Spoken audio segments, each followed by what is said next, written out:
grâce infinie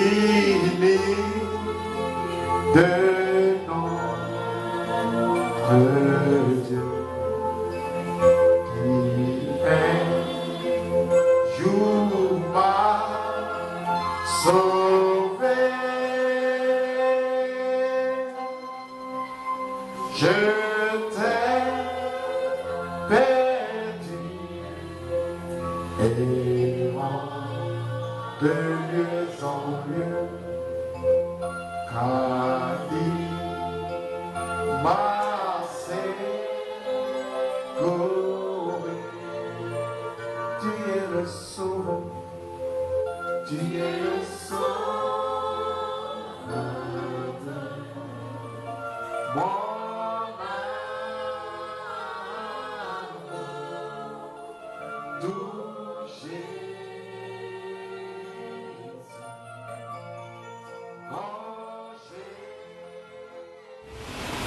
Bien-aimés frères et sœurs, je vous salue ce matin dans le saint et précieux nom de Jésus-Christ, notre Seigneur et Sauveur.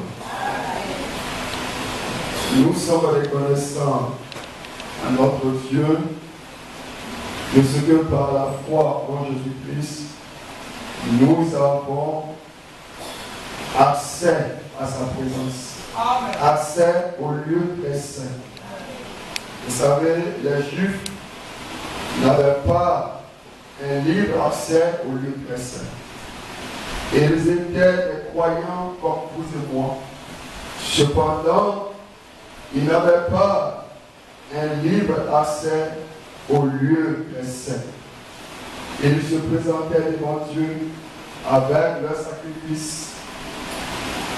Mais ils n'avaient pas accès au lieu très saint. Bien aimé, pourquoi cela? Parce que Dieu le Seigneur exigeait un sacrifice plus grand. Mais quel était ce sacrifice plus grand? C'est le sacrifice de notre Seigneur Jésus-Christ. Notre Seigneur Jésus-Christ s'est offert lui-même un sacrifice pour nos péchés. Et la Bible nous dit que le voile du temple de la maison de Dieu à Jérusalem s'est déchiré depuis le haut jusqu'en bas. Et ainsi, bien-aimés frères et sœurs, nous croyons dans le nom de Jésus-Christ, notre Seigneur, nous avons un libre accès à la présence de Dieu, au lieu très saint. Nous pouvons ainsi adresser à Dieu nos prières et nos supplications. Bien-aimés, c'est cela. Hier, nous avons écouté le message du salut que nous a donné notre frère Simeon. Que Dieu, de la plénitude de sa grâce, bénisse son serviteur. Ce message de salut, certes, était adressé aux personnes qui étaient là pour la première fois. Mais je dois vous dire que ce message nous a aussi édifiés, nous les croyants. Bien aimés, vous devez savoir que le message qui a été annoncé par Jésus-Christ, notre Seigneur, et par ses apôtres, ce message-là est subdivisé en trois parties. Il y a la partie évangélisation, la partie enseignement ou doctrine et la partie prophétique. Bien aimé, si le Seigneur le veut, nous parlerons de cela dans une prédication. La partie évangélisation est adressée aux non-croyants pour que ceux-ci reçoivent Jésus-Christ comme le Seigneur et Sauveur. La partie enseignement ou doctrine et la partie prophétique, ces deux parties sont adressées aux croyants, aux fils et aux filles de Dieu. Bien aimé, c'est ainsi, frère. Et ce matin, nous voulons voir un sujet dans les Saintes Écritures. Je voudrais que nous lisons Matthieu, le chapitre le chapitre 12, l'évangile selon Matthieu, le chapitre 12, le verset 40.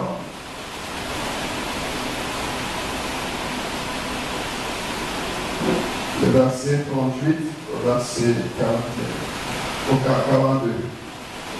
Matthieu chapitre 12, verset 38 à 42. Alors quelques-uns des scribes et des pharisiens prirent la parole et dirent, Maître, nous voudrons te voir faire un miracle. Il leur répondit, une génération méchante et adultère demande un miracle. Il ne lui sera donné d'autre miracle que celui du prophète Jonas. Car de même que Jonas fit 3 jours et 3 nuits dans le ventre d'un grand poisson, de même le Fils de l'homme sera 3 jours et 3 nuits dans le sein de la terre. Les hommes de Ninive se lèveront au jour du jugement avec cette génération et la condamneront parce qu'ils se répandirent à la prédication de Jonas. Et voici, il y a ici plus que Jonas. La reine du Midi se lèvera au jour du jugement avec cette génération et la condamnera parce qu'elle vient de l'extrémité de la terre pour entendre la sagesse de Salomon. Et voici, il y a ici plus que Salomon. Amen. Notre sujet c'est, il y a ici plus que Jonas, plus que Salomon. Amen. Bien-aimé, quelques pharisiens et scribes dirent à Jésus, nous voudrons te voir faire un miracle. Jésus-Christ, notre Seigneur, leur répondit, une génération méchante et adultère demande un miracle. Jésus-Christ a, pour ainsi dire, montré la condition de ses scribes et de ses pharisiens. Bien-aimé, leur condition devant Dieu, quelle était devant Dieu la condition des scribes et des pharisiens? Ils étaient méchants et adultères. Certes, ces gens-là priaient dans le temple, ils chantaient les psaumes dans le temple, mais quelle était leur situation et leur condition devant Dieu? Ils étaient méchants et adultères. Bien-aimés, pourquoi cela? Parce qu'ils avaient rejeté la parole de Dieu afin de garder leur tradition. Jésus-Christ, nous le croyons, était et est la parole de Dieu. Il est la parole vivante de Dieu. Ils ont rejeté Jésus-Christ, la parole vivante de Dieu, afin de garder leur tradition. Et ainsi, quelle était leur condition devant Dieu? Ils étaient méchants et adultères. Et quand nous lisons le livre de l'Apocalypse, au chapitre 3, le verset 14, le Seigneur dit, écrit à l'ange de Laodicée, voici ce que dit l'Amen, le témoin fidèle, le commencement de la création de Dieu. Bien-aimés, ce sont les attributs de notre Seigneur Jésus. Il est l'Amen, il est le témoin fidèle et le commencement de la création de Dieu. Le même Seigneur a montré la condition de l'église de Laodicée. Quelle est la condition de l'église de Laodicée? Je connais tes cieux. Parce que tu n'es ni froid ni bouillant et que tu es tiède, je te vomirai de ma bouche. L'église de Laodicée est tiède. C'est là sa condition devant le Seigneur. Et parce que tu dis, je me suis enrichi, je n'ai besoin de rien. L'église de Laodicée est riche, elle est tiède. Les églises font beaucoup de bruit, mais elles sont tièdes. Ces bruits-là n'aboutit à rien. C'est là la condition de l'église de Laodicée. Parce que tu dis, je me suis enrichi. L'église de Laodicée est riche. Mais tu ne sais pas que tu es misérable, aveugle, malheureuse et nue. Bien-aimé, c'est la condition de l'église de Laodicée.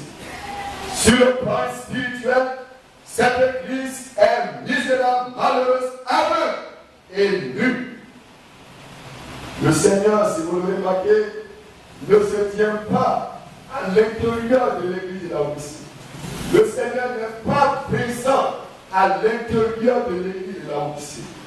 Parce que cette église a rejeté la parole du Seigneur afin de garder cette tradition. Le Seigneur n'est pas à l'intérieur. Bien-aimé, oui, à l'intérieur de cette église, les hommes parlent de lui, les hommes louent son nom, mais le Seigneur lui-même n'y est pas présent. Il se tient à l'extérieur de l'église de Laodicée. Et là, à l'extérieur, il appelle son peuple à sortir. Sortez du milieu de mon peuple, séparez, et ne touchez à rien de plus. Alléluia. Sortez du milieu de mon peuple, soyez séparés, dit le Seigneur. Bien-aimé, c'est cela. Le Seigneur qui, au commencement, avait révélé la condition des scribes et des pharisiens, sachez-le que c'est le même Seigneur qui a aussi révélé la condition de l'église de Laodicée. Et nous vivons dans l'âge de Laodicée. Le temps de la grâce est subdivisé en 7 périodes ou 7 âges. Il y a eu le premier âge, le deuxième âge, le troisième âge, le quatrième, le cinquième, le sixième, et maintenant, nous sommes dans le 7e âge. Bien-aimés, nous sommes dans le 7e âge. Et le peuple de Dieu est appelé à sortir de toute confusion. Notre Dieu n'est pas le Dieu de la confusion. Il est le seul Dieu véritable. Il appelle son peuple à sortir de Babylone, à sortir de toute confusion, afin de revenir à la parole. Et le Seigneur dit, une génération méchante et adultère demande un miracle. Il ne lui sera donné d'autre miracle que celui de Jonas. Car de même que Jonas fit 3 jours dans le ventre du poisson, ainsi le Fils de l'homme fera 3 jours et 3 nuits dans le sein de la terre. Bien-aimé, et le Seigneur dit, il y a ici plus que Jonas. Qui était Jonas? Jonas était un prophète. La parole de l'Éternel, la Bible nous dit que la parole de l'Éternel fut adressée à Jonas en ces mots. Lève-toi, va à Ninive, la grande ville, crie contre elle, car sa méchanceté est montée jusqu'à moi. Jonas se leva pour s'enfuir à Tarsis, loin de la face de l'Éternel. Il descendit à Jaffo, c'est ce que dit la Bible. Il descendit à Jaffo et il trouva un navire qui allait à Tarsis. Il paya le prix du transport et s'embarqua pour aller avec les passagers à Tarsis, loin de la face de l'Éternel. Maintenant, je vous pose cette question. Un homme peut-il s'enfuir loin de la face de l'Éternel? David n'a-t-il pas dit, Seigneur, où est-je loin de ton esprit? Quand je dis que je prendrai les ailes pour aller jusqu'aux extrémités de la terre, dis-moi là. Alléluia. Et quand je dis les ténèbres au moins me couvriront, c'est alors que l'obscurité est lumière devant toi. Bien-aimé, c'est cela. Ceux qui se livrent, c'est la nuit. Ceux qui commettent l'adultère le font la nuit. Ils attendent la nuit pour le faire. Ceux qui se livrent à la débauche, ils le font la nuit. Mais pourquoi attendent-ils la nuit pour faire ces choses? Parce qu'ils croient que l'obscurité de la nuit les couvrira de la face de Dieu. Mais bien aimé, les ténèbres sont lumière devant le Seigneur. La Bible nous dit qu'aucune créature n'est cachée devant le Seigneur. Il connaît les pensées de vos cœurs. Le Seigneur vous connaît. Il connaît vos œuvres. N'est-il pas là ce qu'il a dit à l'église de Laodicée? Je connais tes œuvres. Et je sais que parce que tu n'es ni foi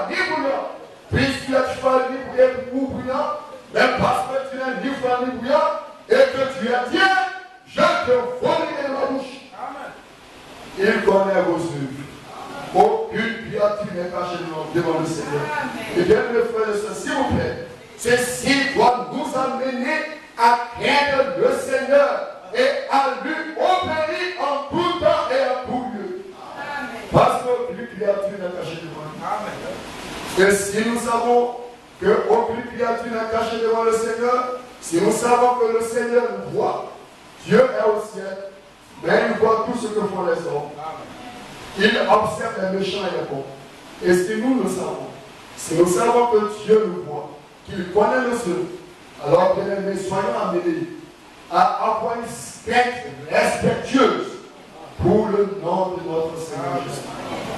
Bien aimés, c'est cela, frère. Un homme peut-il s'enfuir loin de la face de Dieu? Oh non, je ne le crois pas. Bien aimés, c'est cela. Et ainsi, pour revenir à Jonas, il se disait, le Seigneur est compatissant, le Seigneur est miséricordieux, il est lent à la colère, riche en bonté, il se répand du mal. Bien aimé, Jonas, ce qu'il voulait, c'est que les gens de Nénive périssent. Mais la volonté de Jonas n'était pas la volonté de Dieu. Dieu, lui, avait un plan de salut pour les gens de Nénive. Bien aimé, Jonas s'est embarqué pour aller avec les passagers à Tarsis, loin de la face de l'Éternel. Mais la Bible nous dit que l'Éternel fit souffler un vent impétueux sur la mer. Et il s'éleva sur la mer une grande tempête. Le navire menaçait de faire naufrage. Avec les mariniers, qu'est-ce qu'il fit? La Bible nous dit qu'ils imploraient chacun leur Dieu. Ils jetaient dans la mer les objets qui étaient sur les navires afin de le rendre plus léger. Et vous savez ce que fit Jonas? La Bible nous dit qu'il descendit au fond du navire, se coucha et s'endormit profondément. Mais le pilote s'approcha de lui et lui dit, pourquoi donc-tu lève-toi et invoque ton Dieu?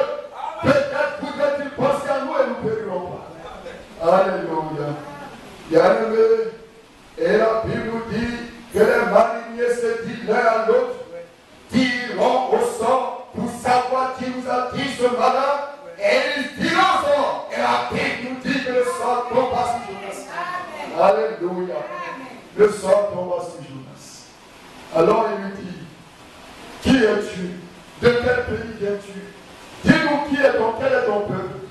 Et voyez la réponse que les donna le prophète Jonas. Je suis hébreu, je crains l'Éternel, le Dieu des cieux qui a fait la mer et la terre. Bien-aimé. Alors il lui dit, que ferons-nous afin que la mer se calme envers nous? Jonas leur dit, prenez-moi et jetez-moi dans la mer, et la mer se calmera envers vous. Il le prit, le jeta dans la mer, et la fureur de la mer s'apaisa. Bien-aimé, je dois vous dire, et vous devez le savoir, que Jonas est un type de Christ, notre Seigneur. Jonas est un type de Jésus-Christ, notre Seigneur. Comme Abraham, Isaac, Jacob, Moïse, Joseph. Il est un type de Jésus-Christ, notre Seigneur. Bien-aimé, toute l'humanité a péri. Oui, toute l'humanité a péri comme ces mariniers sur le navire. Le navire menaçait de faire nous. A dit, prenez-moi et jetez-moi dans la mer. Il le prit, le jeté dans la mer. Et la Bible nous dit que la fureur de la mer s'apaisa. Toute l'humanité a péri à cause du péché. Parce que la Bible nous dit que tous ont péché et sont privés de la gloire de Dieu. Toute l'humanité a péri. Mais qu'est-ce que tu as fait? Il a pensé à nous. Amen. Jean 3,5. Car Dieu a tant aimé le monde. Il a donné son Fils unique. Dieu a livré son propre Fils. Amen. En sacrifice. Il a livré pour nos péchés. Bien-aimé, c'est cela. Oh, frère. Autrefois, sous l'Ancienne Alliance, les hommes venaient et présentaient à Dieu des animaux. L'homme égorgeait l'animal. Lorsqu'un homme avait péché, il se présentait à Dieu avec un animal. Et l'homme égorgeait l'animal n'avait pas péché. Mais sa vie lui est autorité. Et ainsi, l'animal mourait à la place du pécheur. Bien-aimé, Dieu voyait le sang de l'animal et il pardonnait au pécheur. Car la Bible nous dit que sans effusion des sangs, il n'y a point de pardon. C'est ainsi que Dieu voyait le sang et il pardonnait aux pécheurs. Bien-aimé, rappelez-vous en Égypte, tout l'Égypte a appris que l'ange exterminateur devait venir pour exterminer les premiers-nés de l'Égypte. Bien-aimé, il y avait la paragogène, le peuple de Dieu. Et les enfants d'Israël, la Bible nous dit qu'ils immolaient l'agneau. Ils prirent de son sang et le mirent sur les linteaux des portes. Mais les Égyptiens, eux, n'acceptaient pas de se mettre sous le sang de l'agneau. Et qu'est-ce qui s'est passé? L'ange exterminateur vint. Il vit le sang de l'agneau sur les linteaux des portes des maisons des enfants d'Israël. Et la Bible nous dit qu'il passa par ici. Amen. Alléluia. Amen. Mais en revanche, l'ange exterminateur, il extermina tous les premiers-nés de l'Égypte. Pourquoi? Parce que ceux-ci avaient refusé de se mettre sous le sang de l'agneau. Bien-aimé, c'est cela. Le salut est dans le sang de l'agneau. Amen. Rappelez-vous que sur le navire, les mariniers invoquaient chacun les dieux. Ils invoquaient chacun les dieux. Mais bien-aimé, plus ils invoquaient les dieux, plus la mer devenait de plus en plus orageuse. Ils invoquaient les dieux. Ils prirent les objets qui étaient sous le navire et le jetaient dans la mer afin de le rendre plus léger. Mais cela n'a pas calmé la tempête. Bien-aimé, le salut vient de Dieu seul. Le salut vient de Dieu seul. La Bible nous dit qu'il y a de salut à aucun autre. Car il y a sous le ciel aucun autre nom qui a été donné et par lequel nous devons être sauvés. Bien-aimé, c'est cela, frère. Oh frère, le salut n'est que dans le sang de l'agneau. Dans le sang de Jésus-Christ, notre Sauveur. Bien-aimé, c'est cela. Pour expérimenter le salut, alors vous devez recevoir le Sauveur. De même pour expérimenter la rédemption, il vous faut accepter le Rédempteur. Bien-aimé, c'est cela. Le salut vient de Dieu seul. Le salut ne vient pas des religions. Les religions qui existent sont les grands obstacles entre Dieu et l'humanité. Bien-aimé, le salut n'est pas dans une église. Le salut est en Jésus-Christ. Alléluia. Le salut est dans le sang de l'agneau. Mais il n'y a que dans le sang de l'agneau que les hommes ont le salut. Bien-aimé, seulement dans le sang. Le sang répandu de Jésus-Christ. Oh frère, c'est cela. Seulement dans le sang. Alléluia. Alors l'Écriture nous dit que afin que quiconque croit en lui, quiconque reconnaît le sacrifice expiatoire de l'agneau, afin que quiconque croit en lui ne périsse pas, mais ait la vie éternelle.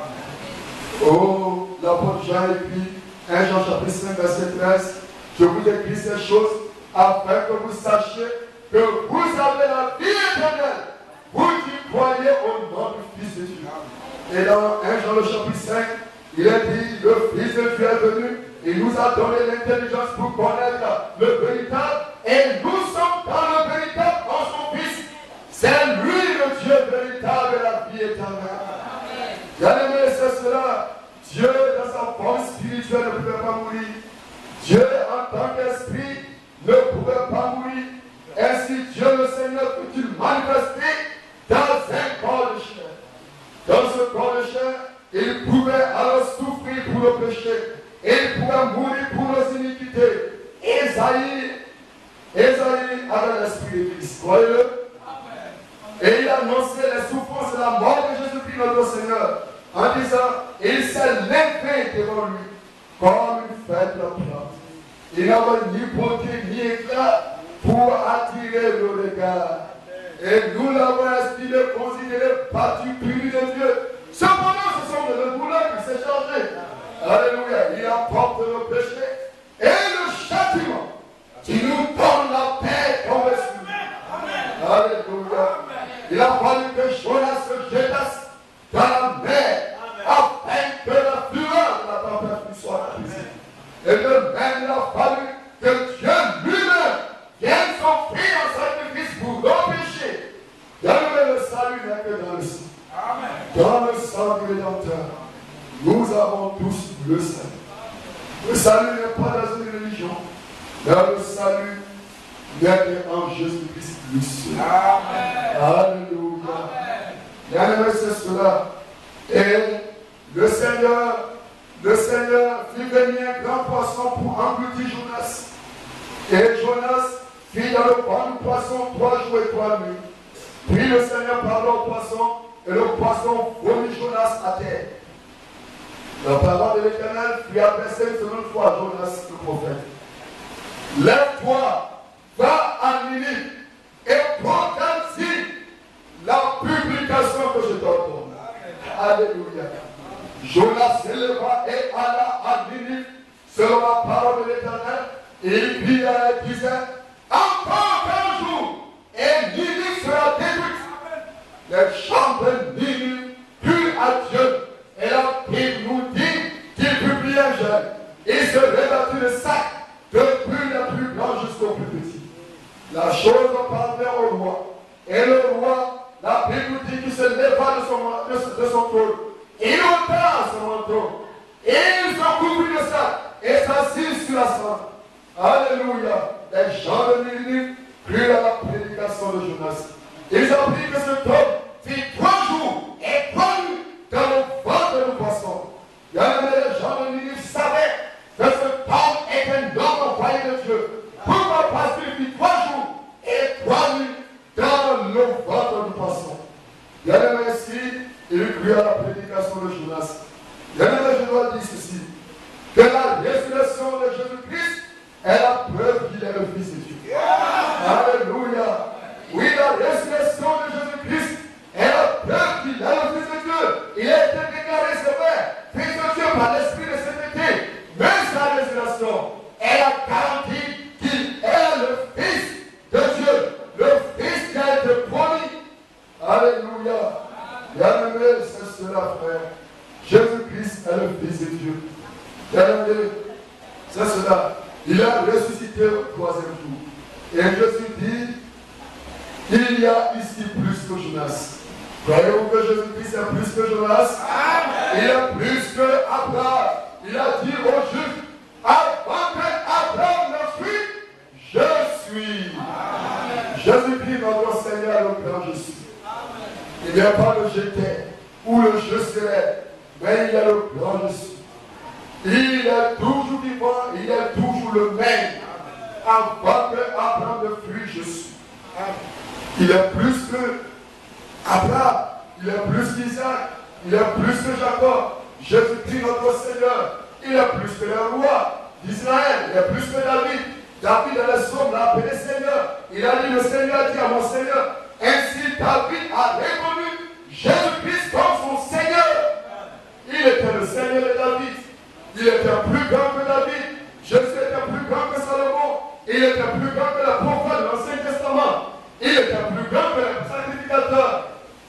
Jésus-Christ, notre Seigneur, est plus grand qu'Aaron. Qui est Aaron? Il était un sacrificateur. Et Aaron a exercé le sacerdoce pour plus de temps. Parce que la mort l'empêchait d'être permanent. Même Jésus-Christ, notre Sauveur, lui, la Bible dit qu'il possède une vie impérissable. Il est toujours vivant. Il possède un sacerdoce qui n'est pas transmissible. Alléluia. Bien-aimé, c'est cela. Aaron a exercé la sacerdoce pendant un temps, puis il est mort, et son fils l'a suscité. Même Jésus-Christ, lui, n'a pas de successeur. Parce qu'il possède un sacerdoce qui n'est pas transmissible. Il possède une vie impérissable. Et que faisait Aaron? Lorsqu'il entrait dans le lieu très saint, Aaron, il entrait avec un sang étranger. Le sang avec lequel Aaron entrait dans le lieu très saint n'était pas son sang. C'était un sang autre que le sien. C'était celui des boucs et des taureaux. vers Jésus-Christ notre Seigneur. Lui est entré dans le lieu de saint avec son propre sang. Il était à la fois sacrificateur et sacrifice. Comme aussi il était à la fois prophète et prophétie. Alléluia. Bien-aimé, c'est cela. Ainsi Jésus-Christ notre Seigneur, il est plus grand que tous les sacrificateurs. Il est plus grand que les anges. Les anges ont été créés. Or Jésus-Christ notre Seigneur, lui n'a pas été créé. Aujourd'hui les hommes essaient de dire que Jésus-Christ est la première créature de Dieu, qu'il a été créé depuis le ciel, que Dieu l'a engendré avant le commencement des cieux de la terre. Mais un tel fils de Dieu n'existe pas dans la Bible. Jésus-Christ notre Seigneur n'a pas été créé. Il n'est pas une créature de Dieu. La Bible nous dit qu'il a été engendré. Alléluia. Les anges ont été créés, mais Jésus-Christ, notre Seigneur, lui a été engendré. Ce qui veut dire qu'il est sorti de Dieu. Il est sorti de la plénitude de Dieu, la plénitude de l'Esprit de Dieu. Et s'est manifesté dans une forme d'apparence visible, dans un corps de chair. Alléluia. Oui, Jésus-Christ, le Fils de Dieu. Qui est le Fils de Dieu? Nous l'avons vu. C'est Dieu manifesté dans la chair. Alléluia. Bien-aimé, c'est cela le Fils de Dieu. La véritable révélation du Fils de Dieu, c'est qu'il est Dieu manifesté dans la chair. Alléluia. Bien-aimé, c'est cela, frère. Alors Jésus-Christ est plus grand que les anges. Il nous interdit d'adorer les anges. Mais la Bible nous dit que Jésus-Christ notre Seigneur, oui, lui est digne de recevoir toute louange et toute adoration. Alléluia. Bien-aimé, c'est cela. Oui, nous le glorifions comme Dieu. Nous ne le glorifions pas comme la deuxième personne de la Trinité. Non. Mais nous le glorifions comme étant le Dieu tout-puissant. Alléluia. La Trinité n'a pas de fondement biblique. Cette doctrine n'a pas de fondement dans les Écritures. Jamais l'apôtre n'a prêché la Trinité. Oui, tous ont prêché la divinité de Jésus-Christ. Il est lui-même le Dieu véritable. Alléluia. Et nous le glorifions comme étant le Dieu véritable. Bien-aimé, c'est cela, frère. Alors Jésus est plus grand. Il est plus grand que Jonas. Jonas, c'est vrai, a fait 3 jours et 3 nuits dans le ventre du poisson. Mais Jonas n'a pas vécu la mort. Est-ce que Jonas a vécu la mort? Oh non. C'est vrai, il a fait 3 jours et 3 nuits dans le ventre du poisson. Puis le poisson a vomi à terre. Mais Jonas n'a pas vécu la mort. Jésus-Christ, notre Seigneur, lui, a fait 3 jours et 3 nuits dans le ciel de la terre. Et le 3e jour, il est ressuscité. Il est ressuscité dans un corps glorifié. Il a vaincu la mort, le séjour de la mort. Mort, où est ton lion? Mort, où est ta victoire? Quel est l'aiguillon de la mort? L'aiguillon de la mort, c'est le péché. Jésus-Christ a vaincu le péché.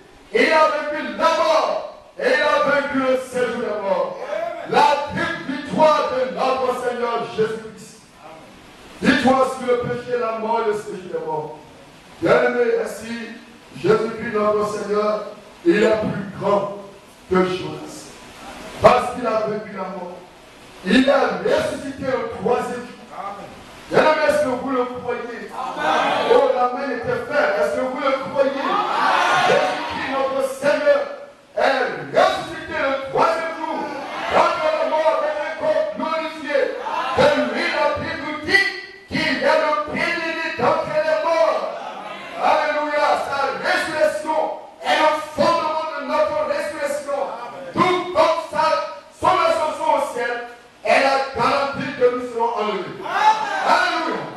Nous serons enlevés. En tant que prédicateur, je crois à un enlèvement physique de l'épouse de Jésus-Christ. Alléluia.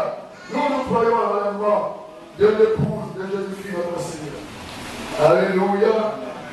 Oui, Jésus-Christ, notre Seigneur, il est plus que Jonas.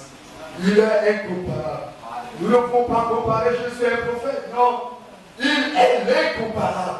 Nous ne pouvons pas le comparer à un quelconque homme sur la terre, à un roi, à un juge, non. Jésus-Christ est incomparable. Il est au-dessus de tout. Il est le Seigneur des signes. Il ne faut pas le comparer, vous voyez, à cet Dieu que nous savons. Bien, ici à l'ouest de notre pays, on appelle certains dieux Gaïé. Ça, c'est à l'ouest. Pour les gens de l'ouest. Gaïé, génie, qui sont les intermédiaires entre le Dieu suprême et les hommes. Mais nous ne croyons pas. C'est génie. Alléluia. Bien aimé, nous croyons en Jésus-Christ, notre Seigneur. Il est au-dessus de tout. Il est le Dieu suprême. L'autorité finale. Alléluia. Bien aimé, c'est juste. Et il n'y a plus de jeunesse. Frère, c'est vrai. Oh frère. Les gens de Ninive se sont repentis. Ils ont cru à la prédication de Jonas. Ils ont su que Jonas, cet homme-là, était un homme envoyé de Dieu. Oui, un homme qui a fait 3 jours et 3 nuits dans le ventre des poissons. Au assurément de cet homme était un homme envoyé de Dieu. Ils ont cru à la prédication de Jonas. Mais les Juifs, les scribes, les pharisiens, ont-ils cru en Jésus-Christ, notre Seigneur? Se sont-ils repentis? Oh, même après la résurrection de Jésus, ils ne se sont pas repentis. Et par cela, ils ont scellé leur condamnation. C'est pourquoi Jésus nous a dit qu'au jour du jugement, les gens de Ninive s'élèveront et condamneront ces Juifs. Parce qu'ils ne se sont pas repentis. Bien-aimés, et Jésus-Christ, notre Seigneur, poursuit en disant, il y a ici plus que ça. La reine de Séba, la Bible nous dit qu'elle vint des extrémités de la terre pour entendre quoi? Pour entendre la sagesse de Salomon. De son pays, elle a appris la renommée que possédait Salomon à la gloire de l'Éternel. Une renommée à la gloire de l'Éternel. Oui, cela est important la précision. Une renommée à la gloire de l'Éternel. Pas une renommée à la gloire de ce monde. Oui, il y a des gens qui possèdent une renommée à la gloire de ce monde. On peut parler, alléluia, et comme tous ces gens célèbres que vous connaissez. Mais la renommée est à la gloire de ce monde. Mais Salomon, lui, possédait une renommée à la gloire de l'Éternel. Et de son pays, la reine de Séba, elle a pris la sagesse de Salomon. Alors, elle fut poussée à bout. Elle fut poussée dans ses derniers retranchements. Elle s'est dit à elle-même, il me faut me rendre auprès de Salomon, afin qu'il me dise ce que je dois savoir. C'était pour elle une question de vie et de mort. Il me faut. Bien aimé, elle n'a point regardé la distance. Elle n'a point regardé au danger que pouvait représenter son long voyage. Elle était déterminée. Ainsi, elle a pris la bonne décision. Elle a dit en elle-même, il faut que je me rende auprès de Salomon, afin qu'il me dise ce que je dois savoir. Alléluia. Bien aimé, peu importe ce que ses conseillers lui disaient, elle a dit non, je suis déterminé à effectuer ce voyage. Il me faut. C'était pour elle une question de vie ou de mort. Elle était poussée à bout. Est-ce que les hommes sont poussés à bout? Bien aimé, considérez-vous la question du salut comme une question de vie ou de mort? Bien aimé, alors, cette femme, la Bible nous dit qu'elle arriva à Jérusalem, elle se rendit auprès de Salomon et elle lui dit tout ce qu'elle avait dans son cœur. Et la Bible nous dit que Salomon répondit à toutes ces questions. Il n'y eut rien que Salomon, le roi, ne put lui expliquer. Il lui expliqua tout ce qu'elle devait savoir. Alléluia. Et la reine de Séba, elle vit toute la sagesse de Salomon et la maison qui avait bâtie. Alléluia. Et elle dit alors au roi Salomon, cet homme vrai ce que l'homme disait dans mon pays. Alléluia. Cet homme vrai ce que l'homme disait dans mon pays. Oh, il a fallu que je vienne et que je voie moi-même. Et il a dit, ta renommée, il a dit ta sagesse et ta prospérité est plus que la renommée que tu l'as fait connaître. Alléluia. Bien aimé, c'est cela. Alors, la reine de Saba, elle vit des extrémités de la terre. Cette femme est venue des extrémités de la terre. Elle a effectué ceci long voyage. Pourquoi? Bien que pour entendre la sagesse de Salomon. Mais ce que Salomon a dit à la reine, je ne sais pas, ce n'était pas les paroles de la vie éternelle. Non, c'était les choses qui concernaient le gouvernement, comment gouverner un royaume, les secrets pour gouverner bien un royaume, pour exercer la justice et toutes ces choses. Bien-aimé, cela concernait les choses terrestres et autres. Bien-aimé, mais Jésus-Christ, notre Seigneur, lui, de lui, la Bible nous dit qu'il a les paroles de la vie éternelle. Amen. Oh, Simon Pierre dit, Seigneur, agis en nous. Toi seul as les paroles de la vie éternelle. Jésus-Christ, notre Seigneur, lui a les paroles de la vie éternelle. Bien-aimé, cette femme-là ne sait pas, elle vient des extrémités de la terre pour entendre la sagesse de sa vie. Bien-aimé, combien les hommes ne devaient-ils pas se presser pour aller vers Jésus?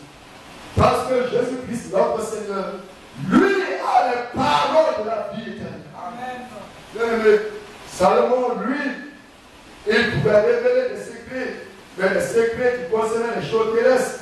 Mais Jésus-Christ, lui, révèle à ses disciples les mystères du royaume des cieux. Il a dit aux apôtres, vous êtes heureux, parce qu'à vous, il a été donné de connaître les mystères du royaume des cieux. Alléluia. Jésus-Christ, notre Seigneur, lui a les paroles de la vie éternelle. Bien-aimé, combien les hommes ne devaient-ils pas aller vers Jésus? Mais beaucoup préfèrent aller vers Marie. Beaucoup préfèrent aller vers les religions. Beaucoup préfèrent aller vers les idoles.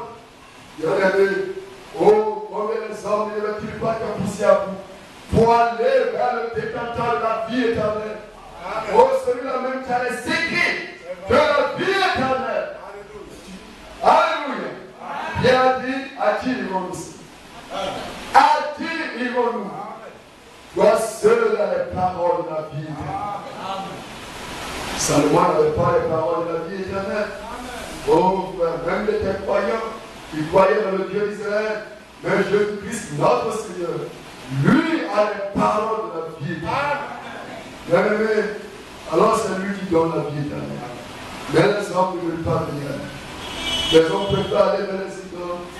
Ils préfèrent aller vers les dénominations. Mais ils refusent de venir à Jésus. Oh frère, même nous, les croyants,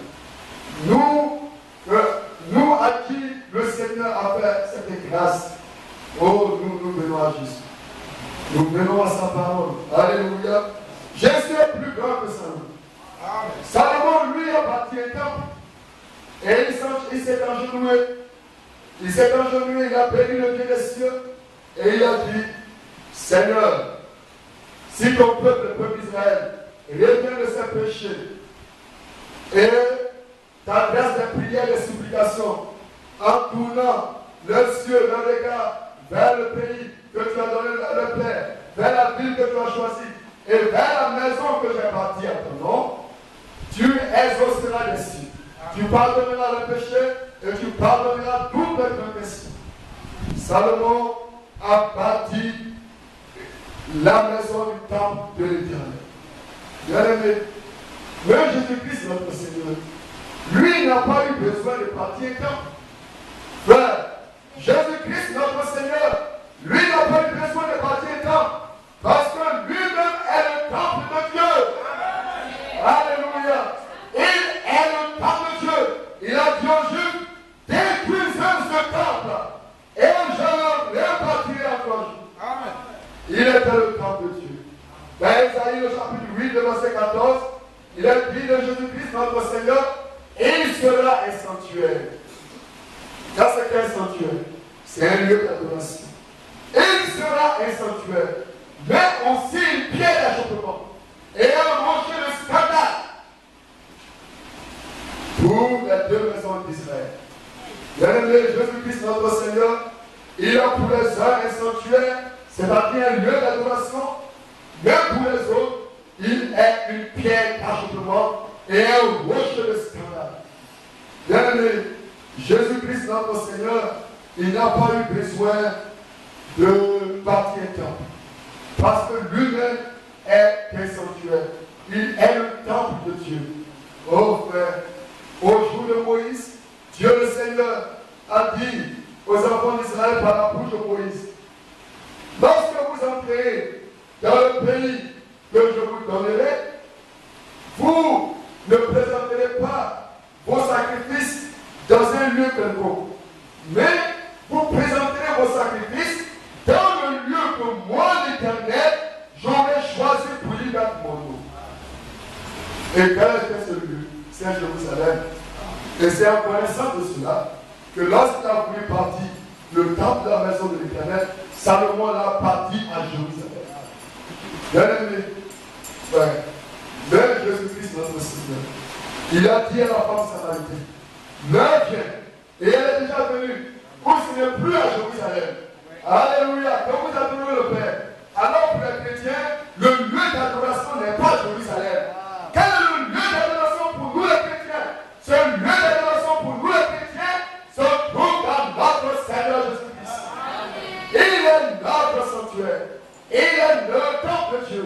Il est le seul lieu d'adoration auquel Dieu le Seigneur a pourvu. Alléluia. Bien-aimé, c'est le seul lieu où Dieu lui-même a mis son nom. Bien-aimé, Dieu a mis son nom là. Et c'est dans ce lieu que nous adorons le Seigneur. Ce n'est qu'en Jésus-Christ que les croyants peuvent adorer le Seigneur en esprit et en vérité. Bien-aimé, ce n'est qu'en Jésus. Et qui est Jésus? Il est la parole de Dieu. Ce n'est seulement qu'en Jésus-Christ que nous pouvons adorer le Seigneur en esprit et en vérité. Il est un sanctuaire pour nous. Il est notre lieu d'adoration. Bien-aimé, c'est en Jésus que Dieu a mis son nom. Quel est le nom de Dieu? Oh, nous lisons la Matthieu, le chapitre 28. Le Seigneur dit aux apôtres, allez, faire de toutes les nations mes disciples, baptisez-les au nom du Père, du Fils et du Saint-Esprit. Au nom est écrit au singulier, vous le savez. Bien-aimé, oh, si il était question de 3 personnes, au nom allait être écrit au pluriel, mais au nom est écrit au singulier, montrant ici qu'il s'agit du nom d'une seule personne. Père n'est pas une personne, Fils n'est pas une autre personne, Saint-Esprit n'est pas une troisième personne. Non. Ce sont là 3 manifestations du seul Dieu. Alléluia. Bien-aimé, c'est cela. Oh, baptisez-les au nom du Père, du Fils et du Saint-Esprit. Mais dans quel nom? Quel est le nom du Père, du Fils et du Saint-Esprit, dans lequel les croyants doivent être baptisés? Amen. Oh, nous avons la réponse dans Actes chapitre 2, verset 30. Oh, les apôtres avaient la révélation. Le croyez-vous? Pierre avait la révélation. Au jour de la Pentecôte, dans sa première prédication, Pierre a dit à ceux-là qui étaient touchés, répondez-vous et que chacun de vous soit baptisé au nom de Jésus-Christ. Il y a des hommes qui disent que non, au nom du Père, du Fils et du Saint-Esprit, au nom de Jésus-Christ, tout cela c'est la même chose. Ce n'est pas la même chose. Bien-aimé, ce n'est pas la même chose. Le Seigneur n'a pas dit aux apôtres d'aller pour répéter leur mission. Il leur a demandé d'aller exécuter leur mission. Et nous avons dans les Actes des Apôtres l'exécution de cette ordre de mission. Pierre a dit, répondez-vous et soyez baptisés chacun de vous au nom de Jésus-Christ pour le pardon de vos péchés. Bien-aimé, alors, quel est le nom du Seigneur? C'est le nom du Seigneur Jésus-Christ. Oh frère, Dieu au-dessus de nous, Dieu avec nous, Emmanuel, et Dieu en nous. Alléluia. 3 manifestations du même Dieu afin d'accomplir son plan de salut. Alléluia. Bien-aimé, et Dieu a mis son nom en Jésus. C'est pourquoi si vous voulez adorer Dieu, adorez-le en Jésus. N'adorez pas Dieu dans ses dénominations, mais adorez-le en Jésus. Alléluia. Ce n'est que seulement que si nous sommes en Jésus, que nous pourrons adorer le Seigneur en esprit et en vérité. Alléluia. Oui, la gloire de Jésus-Christ est beaucoup plus grande que celle de Salomon. Oh, la gloire de Salomon, elle était éphémère, passagère. Mais la gloire de Jésus-Christ, notre Seigneur, cette gloire-là, elle est éternelle. Oh, Jésus-Christ, notre Seigneur, il est plus grand que ça. Il est plus grand que Jonas. Il est plus grand que tous les prophètes. Oh, frère, c'est cela. Et voyez-vous, pour terminer, Dieu le Seigneur, il prévoyait de sauver les païens. Aussi a-t-il permis à la reine de Séba de venir des extrémités de la terre pour écouter la sagesse de Salomon. Il a permis aux gens de Ninive de croire à la prédication de Jonas. Parce que Dieu lui-même prévoyait de sauver les païens. La reine de Séba, qui était une païenne, elle n'était pas une juive. Les gens de Ninive, ils n'étaient pas des Hébreux, c'était des païens. Alléluia. Pourquoi cela? Parce que Dieu lui-même prévoyait de sauver plus tard les païens. Et c'est ce que Dieu le Seigneur a fait. C'est ce qu'il a fait dans le Nouveau Testament. Dieu cherchait une épouse. Et Israël n'a pas pu lui offrir cette épouse. Alors Dieu le Seigneur s'est tourné vers les païens pour choisir une épouse qui porte son nom. Il a été dit là, Osée, j'appellerai mon peuple, celui qui n'était pas mon peuple, et j'appellerai bien-aimé, celle qui n'était pas la bien-aimée. Alléluia. Dieu a regardé parmi les païens et il a choisi une épouse qui porte son nom. Assurément, il y a dans le monde religieux beaucoup d'États. Elles portent chacune leur propre nom. Baptiste, pentecôtiste, catholique, assemblée de Dieu. Mais l'épouse, elle porte le nom de son époux. Alléluia. Bien-aimée, l'épouse, elle porte le nom de son époux. Dieu a regardé parmi les païens et il a choisi l'épouse qui porte son nom. Et dans Jean chapitre 14, le verset 1, le Seigneur dit à ses disciples, je m'en vais vous préparer une place. Plus je viendrai, et je vous prendrai, afin que là où je suis, vous y soyez aussi. Alléluia. Combien ici croient en cette promesse? Alléluia. Oui, l'épouse se prépare elle-même. Nous nous préparons pour les noces de l'agneau. L'épouse se prépare parce qu'elle a reçu une promesse. Quand il y a un mariage, dis-moi, lorsqu'il y a un mariage, qui se prépare? Qui se prépare? Est-ce toutes les dames qui se préparent? Non. Mais c'est l'époux qui se prépare. Parce qu'elle a reçu une promesse. Et nous avons reçu une promesse. Je m'appelle de revenir et je vous prendrai avec moi. Afin que là où je suis, vous y soyez aussi. Alléluia. Oh, bien-aimé. Dieu a une dame élue. Une dame élue dans toutes les dames. Oh, chaque dame porte son nom. Comme notre frère William Branham pouvait dans cette vision le voir, et il voyait toutes ces dames avec chacune le drapeau de son pays. Alors cette dame, il a dit qu'elles étaient revêtues, elles étaient en mini-jupe, et elles marchaient du chibot, et elles marchaient du minodant de la tête, et tout le reste. Bien-aimé, c'était les églises. Mais notre William Branham, il a dit qu'il y a vu une autre dame. Alléluia. Et cette dame, elle était vertueuse. Elle était humble. Elle avait une longue chevelure. Elle était vêtue décemment, comme le dit la Bible. Elle ne portait pas de boucle d'oreille, de bouche à lèvres, de tous ses vêtus. Alléluia. Elle était simple dans son apparence. Elle était remplie du Saint-Esprit. Et cette dame a passé. Alléluia. Alors, après qu'elles sont passées, alléluia, les autres dames sont venues, marchant du chiffon, marchant sur le haut talon, et tout le reste, vêtues en mini-jupe, comme le font les femmes dans la rue. Alléluia, c'était les églises. Puis, l'homme de Dieu dit, il a fallu s'évanouir. Il a dit, Seigneur, est-ce là le travail de tous les ministres de Dieu? Oui, tout le travail de tes serviteurs ne produit que ces dames païennes, ces églises païennes. Le Seigneur lui dit une parole de consolation. La dame que tu as vue précédemment, cette dame va revenir. Elle va revenir. Alors la même dame est revenue dans le même vêtement, avec la même chevelure, dans la même apparence. Alors l'homme de Dieu a dit ceci. L'église de la fin des temps sera semblable à l'église du commencement. La dernière prédication de l'homme de Dieu bénédiction. Le dernier baptême d'eau des noms de Dieu sera semblable au premier baptême d'eau. Alléluia. Le dernier repas du Seigneur sera semblable au premier repas. Alléluia. Bien-aimé, c'est ce que la frère. Dieu a une dame qui l'a élue, qui est appelée de son épouse. Et qui est regarde, tu lui fais la purité. Tu portes son nom. Alléluia. Et tu en es sa parole. Oh frère. Oh, il y a plus qu'ici ça. Il y a plus que Jésus. Oh, combien croire à la supériorité de Jésus-Christ. Il a le nom qui est au-dessus de tout nom.